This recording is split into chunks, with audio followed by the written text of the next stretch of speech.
तुफैल भाई, संजय भाई, नीरज भाई, आपका बहुत-बहुत धन्यवाद, शुक्रिया कि आपने ऐसे महत्वपूर्ण विषय पर जिसके बारे में देश में लोग चर्चा करने से थोड़ा-सा कतराते हैं, ऐसे विषय पे आपने साफ-साफ शब्दों में अपनी बात रखी है। मुझे लगता है कि आपने जो इसकी भूमिका दी तुफैल भाई, उसकी जड़ में एक बात है कि हिंदू कभी लड़ा नहीं, हिंदू की सेनाएँ लड़ी, हिंदू राजा लड़े, लेकिन हिंदू आम जनता जो थी, वो कभी भी किसी के प्रतिकार में बाहर नहीं आई।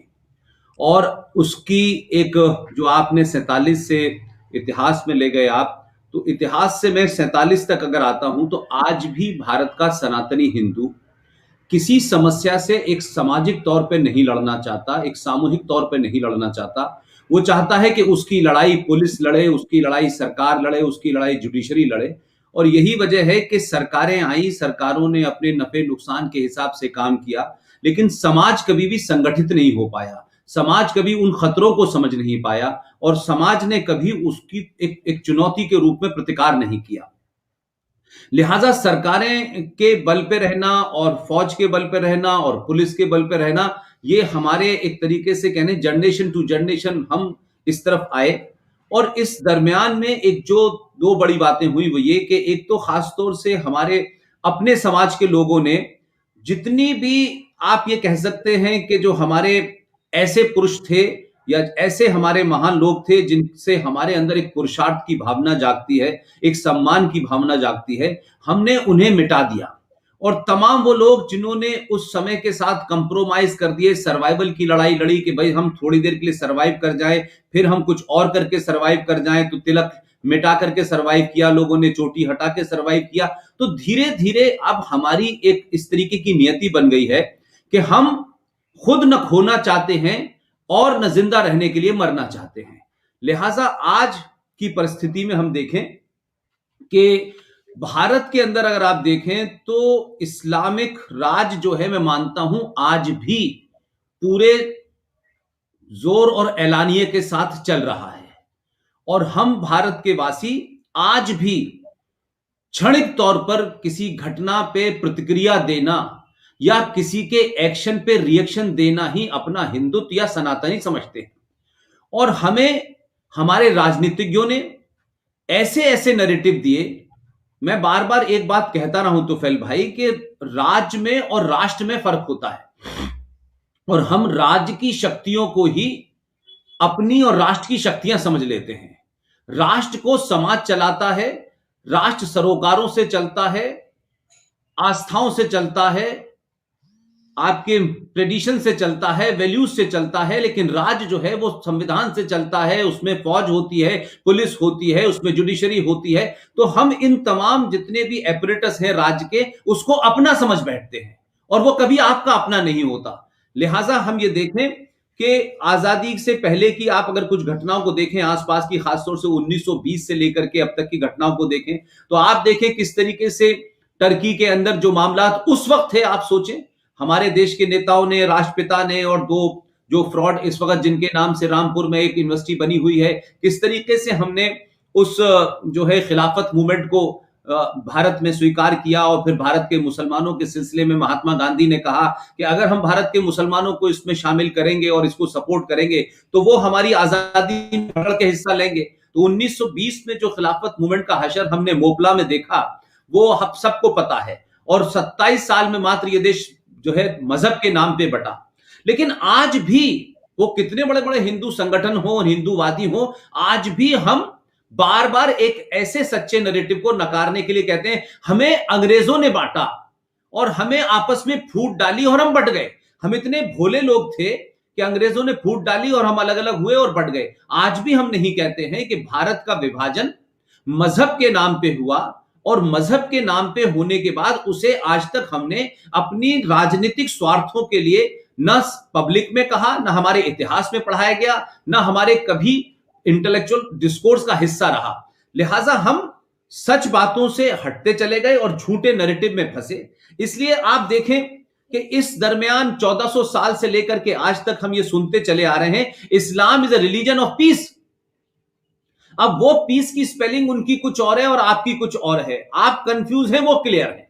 लिहाजा हम एक ऐसे मजहब के बारे में बात कर रहे हैं जिसकी उत्पत्ति में लेकर के और आज तक वायलेंस वायलेंस वायलेंस, लूट, हत्या, बलात्कार, और हम उसको आज भी कहते हैं कि सारे धर्म बराबर हैं। अब हमारी और आपकी जनरेशन में तो लोगों ने कुछ पढ़ लिया, समझ लिए, लेकिन अभी भी नेक्स्ट जनरेशन में बार बार ये कहा जाता है और अक्सर बहुत सारे लेक्चर्स में लोग कहते हैं कि देखिए पुष्पेंद्र साहब, सारे धर्म बराबर हैं। तो मैं ये समझ नहीं पाता कि आखिर ये नैरेटिव निकलते कहां से हैं। सारे धर्म बराबर हैं, ये गंगा जमुना तहजीब, ये हम भाई भाई हैं। तो मैं बार बार सोचता हूं कि भाई मेरे, धर्म और मजहब में फर्क है। अब हमारे यहां सेकुलरिज्म का हमने ट्रांसलेशन धर्मनिरपेक्ष जब किया तो हमने ये साबित कर दिया कि हम दुनिया के सबसे बड़े मूर्ख लोग हैं। हमने अपनी बातों को गलत तरीके से रखा और दूसरे के नैरेटिव में हम खुद फंस गए। उन लोगों को तो पता था कि उनका मजहब क्या है, वो ये जानते थे कि भाई अबू बकर कौन है, वो ये जानते थे कि प्रॉफिट मोहम्मद के दामाद को किसने मारा, उनकी बेटी को किसने मारा, उनके नवासों को किसने मारा, और शाम की गलियों में नेजों पे उनके गर्दनों को लेकर के किसने उनकी औरतों को नंगा करके घुमाया। ये सब कुछ इतिहास आपके पास है, लेकिन हिंदुस्तान का सनातनी हिंदू जो है वो एक गफलत में रहना चाहता है, वो लड़ना नहीं चाहता। इसलिए अलग अलग तर्कों से उस लड़ाई से बचने के लिए, अपनी कायरता को छुपाने के लिए उसके ऊपर एक आदर्श की चादर ओढ़ लेता है कि देखिए साहब, पूरे विश्व हमारा घर है, हम तो विश्व कुटुंब की बात करते हैं, हम तो सबकी भलाई की बात करते हैं। अरे विश्व कुटुंब की जब बात करोगे जब अपना घर सुरक्षित होगा। घर आपका लुट गया है, बेटी बेटा उठा के ले गए हैं और आप विश्व की बात कर रहे हैं। सिर्फ इसलिए बड़े बड़े आदर्शों को बना लेने से आप आदर्शवादी नहीं होते, आप महान नहीं होते। अगर आपने कोई आदर्श बनाया है तो उस आदर्श को प्राप्त करने की अगर आप में शक्ति नहीं है तो आप खोखली बात करके अपनी अपनी आने वाली नस्लों को झुठला रहे हैं।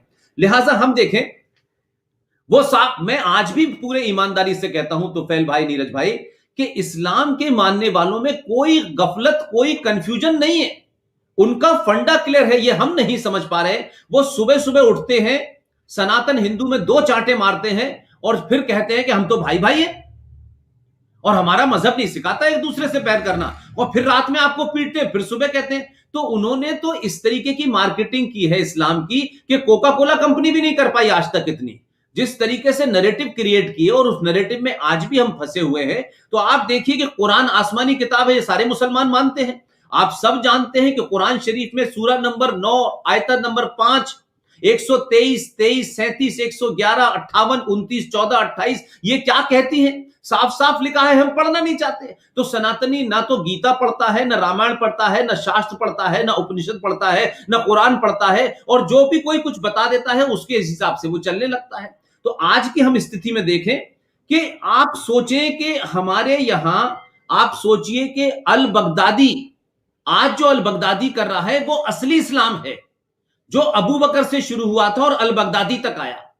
जो हजरत आयशा जिन्हें कहा जाता है, जो मोहम्मद साहब की तीसरी बीवी थी, आयशा से लेकर के आसिया अंद्राबी तक सेम सिस्टम चला रहा है। आप देखिए, मोहम्मद बिन कासिम से लेके और कासिम रिजवी तक कोई कंफ्यूजन नहीं है। कंफ्यूजन हमारे अंदर है। हमारे पूर्वजों ने, हमारे लीडर ने, हमारे धर्माचार्यों ने, हमारे संगठनों ने आज भी हमें मूर्ख बनाए रखने की कोशिश की है।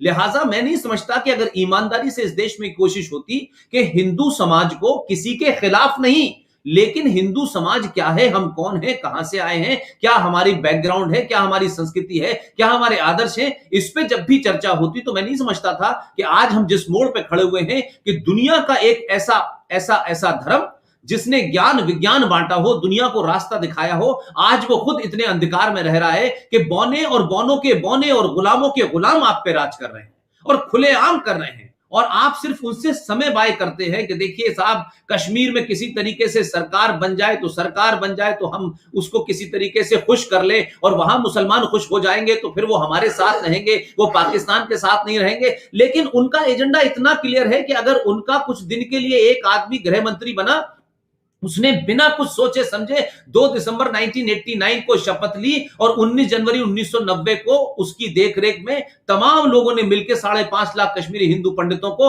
उनकी पूजा पद्धति और उपासना के कारण मार के निकाल दिया और 2,500 लोगों को मारा। लेकिन पूरे देश का मुसलमान ये कहता है नहीं नहीं, ये झूठ है, ये गलत है, वो तो जगमोहन ने किया था। तो उनका नैरेटिव 1400 साल से यही है, उसमें कुछ नहीं बदला है। और हम कैसी कैसे हमने चीजें पाली।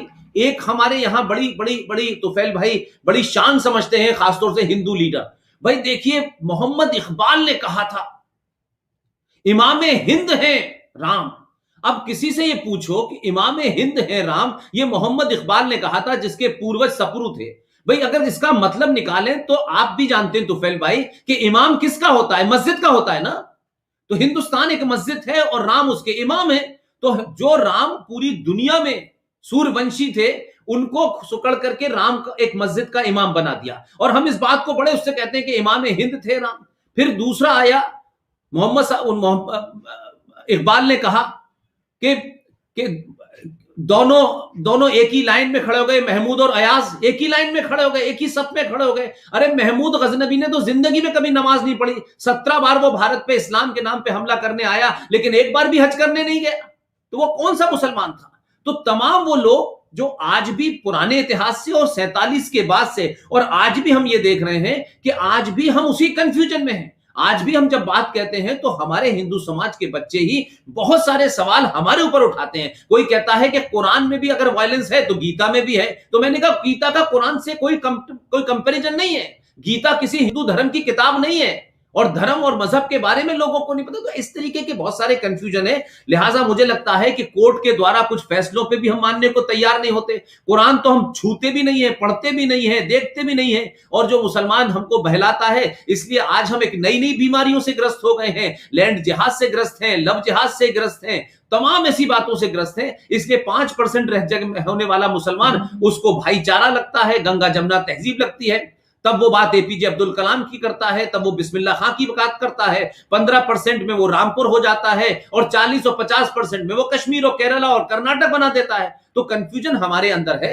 लिहाजा इस्लाम की बर्बरता को जिस खूबसूरती से 1400 साल से मार्केटिंग करके बेचा गया है, जगह जगह बेचा गया है, उसकी मुकाबला अभी मल्टीनेशनल कंपनीज भी नहीं कर पा रही हैं। फ्रांस में क्या हो रहा है, अमेरिका में क्या हो रहा है, इंग्लैंड में क्या हो रहा है, ऑस्ट्रेलिया में क्या हो रहा है, कर्नाटक में क्या हो रहा है, दिल्ली में क्या हो रहा है, अलीगढ़, रामपुर, मुरादाबाद में क्या हुआ, लेकिन आज तक एक कोई सच्चा ईमानदार मुसलमान नहीं मिला जो बार बार कुरान का हवाला देता हो कि एक इंसान का कत्ल इंसानियत का कत्ल है। भाई ना इंसान मिल रहा, ना इंसानियत मिल रही, पूरी दुनिया में हैवानियत फैला रखी है। उसके बावजूद भी ये मार्केटिंग चल रही है, और आज भी दुनिया का सबसे पुरानी संस्कृति और सभ्यता के मानने वाले लोग उस नरेटिव में फंसे हुए हैं। ये मेरा ओपनिंग रिमार्क है। तो फिर भाई पुष्पेन जी, आपने इस्लाम की जो मानसिकता है और वो जो काम कर रहे हैं उस पर अच्छा प्रकाश डाला।